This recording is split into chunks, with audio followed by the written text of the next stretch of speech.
Boundaries without consequences are just suggestions. I've seen that so many times in my own life, but also in the lives of other people.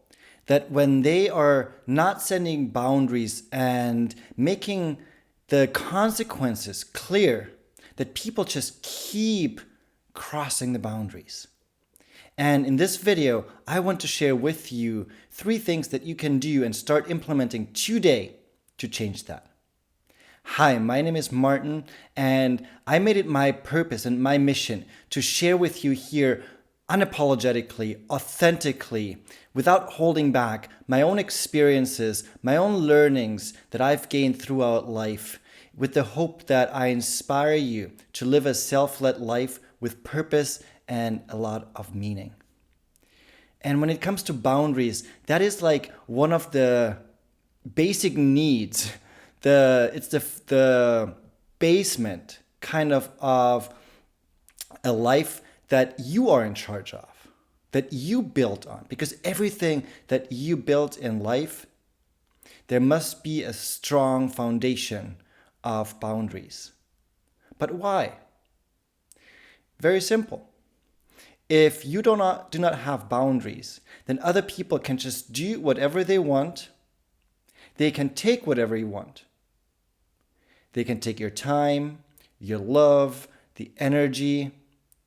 They can take pretty much everything and anything from you, and you will be left with nothing, just negative feelings and resentment, especially towards you, where you're like, I had this boundary, but I didn't communicate it. I didn't mention it.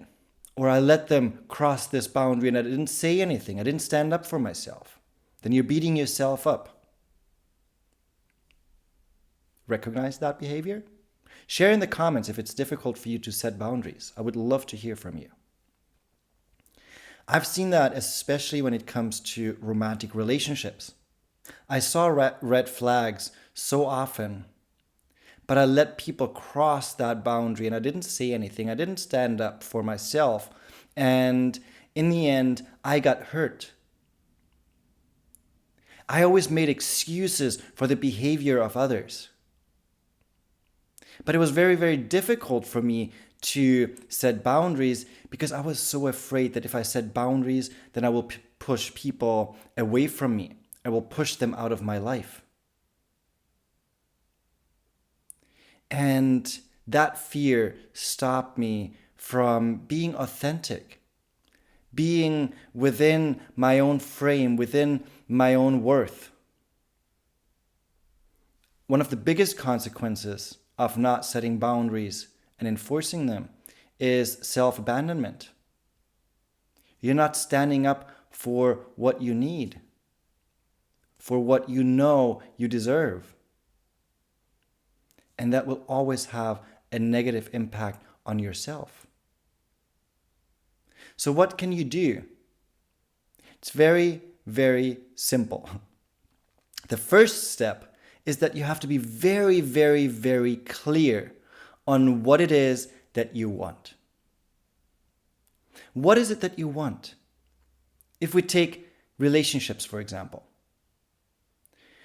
what do you want the relationship to be like? I know for me, I want respect. I want care, kindness. Both sides, I want to give it and I want to receive it. I want to be treated with a lot of love and kindness, because without that, it's not a relationship that I feel comfortable in. And it's so incredibly important to become clear of what it is that you expect, but also make sure that you are also willing to give that yourself, to yourself, but also to the other person. Because otherwise you're just a taker. Then you're just going to expect it from others without actually doing it yourself. And that's not fair, because you wouldn't want it vice versa. So make sure that when you set boundaries, that you are also able to keep those boundaries and to do and show up the way that you want other people to show up. So it's very, very important to know what you want. Also to know what you need. What do you need from someone else? And I'm not talking about that neediness where it's like, I need you in order for me to feel fulfilled. I need you to take care of me because I'm not willing to or able to do that for myself and show up for myself that way. That's not what I'm talking about. I'm talking about, what do you need from that other person? How do you need them to show up? And that is not even something that you need to communicate in the beginning. Because first you have to be very clear on what it is that you want and what you need. Because then when you meet people, you will immediately recognize if that is a person that you want to let in your life.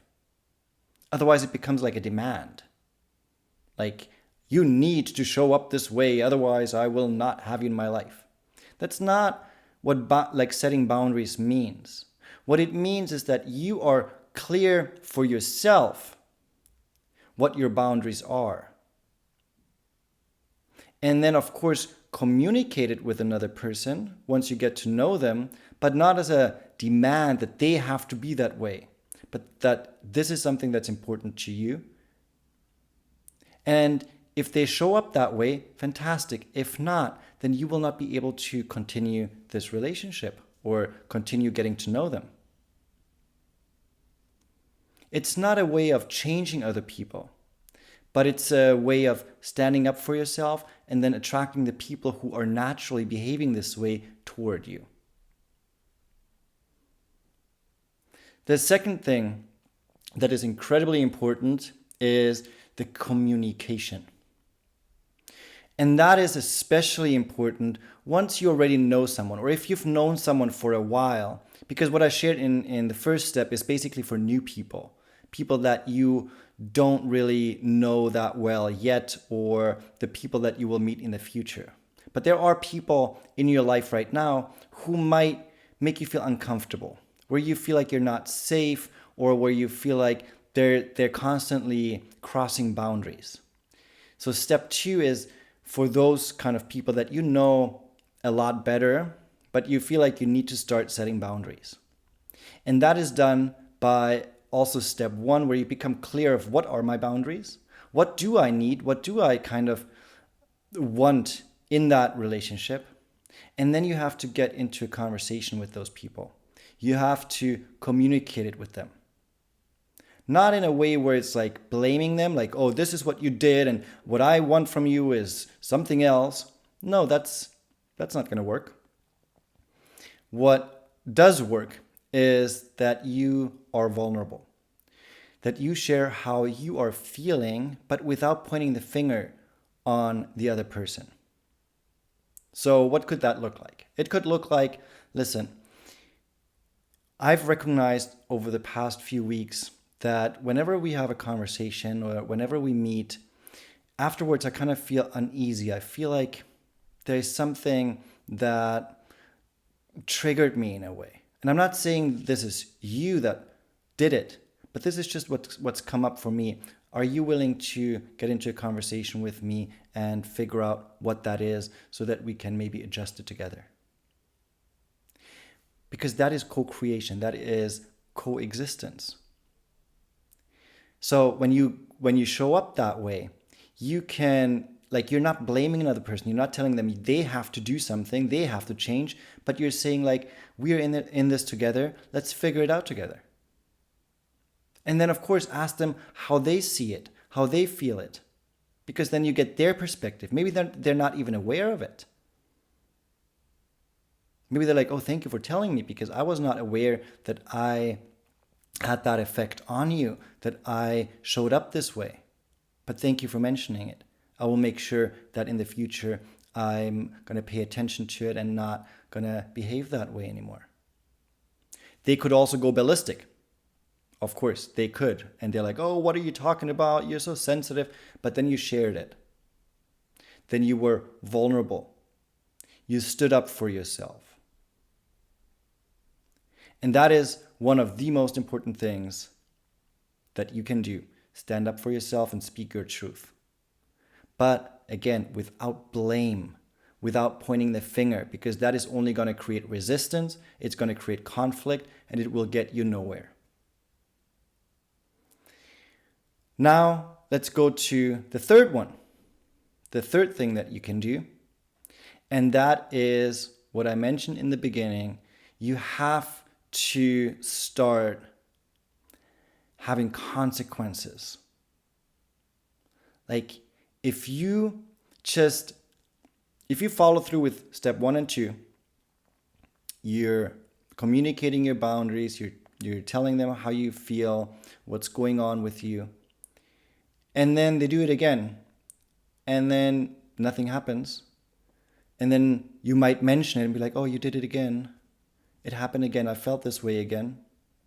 And then nothing happens. And you just let it slide all the time. Then you're just wasting your time even mentioning it. You have to follow through with consequences. That is like kind of the last step, or the last thing that you can do, basically. When you feel like you've mentioned it, you've shown up vulnerably, you've given your best to resolve it, you've set clear boundaries, and they continue to cross those boundaries, then you have to follow through with consequences. You can kind of give them a warning where it's like, listen, we've been talking about this quite a few times. I cannot continue this way. And I'm not judging you. I'm not blaming you. But this is not resonating with me. This is not how I can continue this relationship. If this continues, if I continue feeling this way, we have to go separate ways. Or I have to take a few steps back. Because it keeps hurting me. And I don't want to put myself into that situation.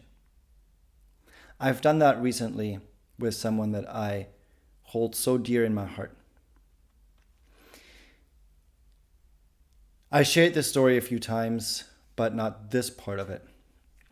I told you in previous videos that in the beginning of the year, the relationship I was in ended. I was left, and for me it was like out of the blue.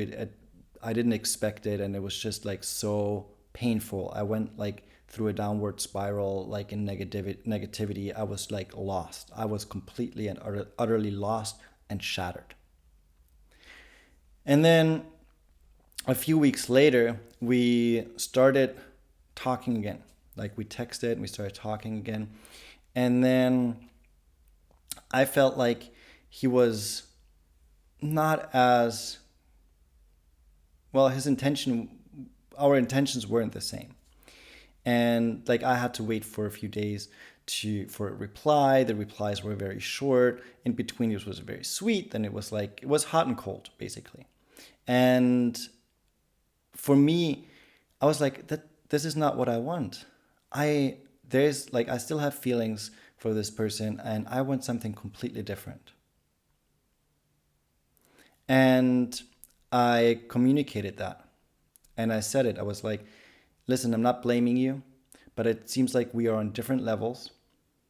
We want something different, and if I continue down this path, I'm gonna hurt myself, and I don't wanna hurt myself. I can't do this to myself anymore.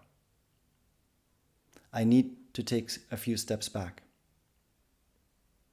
because I've been on a healing journey for a few months now, and I've come a long way. But continuing down that path of me investing a lot of energy, a lot of care, a lot of emotions in it, and not receiving it back, I was just killing myself on the inside. Did it hurt? Yes, of course it hurt that I had to do this. But I had to stand up for myself. I had to communicate those clear boundaries. Now, the doors are not closed. If that person wanted to have me in their lives, they could have just changed their behavior. They could have just adapted in a way where it's like for a win-win situation for both. But it's their choice. I'm not forcing them. I'm not expecting it, because everybody has their own free will. And I respect that. Whatever that person's choice is, I respect it. But I have to focus on myself, on my own healing journey, on finding myself again. Because through that breakup, through those situations, a lot of trauma came up from the past. Nothing to do with that relationship, but from the past. And I'm committed to healing. I'm committed to moving forward. And I cannot do that while I keep stabbing my own heart. So that is kind of like the consequence of setting boundaries, where it's like, okay, I set the boundaries and I follow through with it. And it's not easy. I get that. But it's absolutely necessary to then live your own, like on your own terms, where you are in charge of your own life and you're not just on the passenger seat. So I encourage you to implement those things starting today. Get clear on what you want. Get clear on what you need. Communicate it with the other person. Or if it's more people, communicate it with the people around you. And then follow through with consequences if it keeps, the boundaries keep being crossed. But make sure that you're not crossing your own boundaries, meaning that you let things slide and you make excuses for other people. Also make excuses for yourself when you do not show up the way that you said you're going to show up. Also respect the boundaries of other people. Because if you cross their boundaries, you cannot expect that they do not cross your boundaries. It goes both ways. But if you implement that, the relationships you're going to have are going to be way more meaningful, way more respectful, and way more clear in the communication, in the way you show up, in the way other people show up. Everybody knows at all times where they stand. Without that, relationships are super difficult, and a lot of conflict is gonna be created if you do not set boundaries, communicate boundaries, and set consequences and follow through with them if they're continuously being crossed. All right, if you get some value out of this video, please hit the like button, share this video with other people who you think could benefit from it, subscribe to my channel, and as always, lots of love from my heart to yours, and a big hug.